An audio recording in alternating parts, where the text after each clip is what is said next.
তো দেখো চলে এসেছি হাটে। তো দেখো এদিকে ছেলে ফ্রাই মোমো খাবে বললো, তো ফ্রাই মোমো নেওয়া হয়ে গেছে।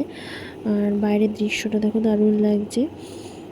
এদিকে আমাদের চাউমিন অর্ডার দেওয়া হয়েছে, এখনও দেয়নি, তো এবার দিয়ে যাবে। তো দেখো এখানে চাউমিন দিয়ে গেছে। আর এই যে ছেলে দেখো, বললাম খেতে বসতে, ও ওখানে দাঁড়িয়ে দাঁড়িয়ে মজা নিচ্ছে। যাই হোক, তো চলো খাওয়া দাওয়া করে নিই। তারপরে খাওয়া দাওয়া হয়ে গেছে, স্টেশনে চলে আসলাম, বৃষ্টিও পড়ছে, বাড়ি চলে এসেছি। আর এদিকে দেখো বাজার থেকে টাটকা ইলিশ মাছ এনেছি। আর এখন খিচুড়ি করব, যেহেতু অনেক রাত হয়ে গেছে। ইলিশ মাছের ভাজা করব আর কটা পাঁপড় ভাজবো।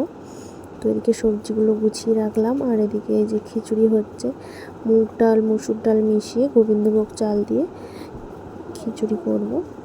এদিকে দেখো সবজিগুলো ভেজে রেখেছি, আলুটা খিচুড়ির মধ্যে দিয়ে দিয়েছি। তো কারা কারা খেতে চায় চলে আসো আমাদের বাড়ি, রান্না বান্না কমপ্লিট। তো চলো, গুড নাইট।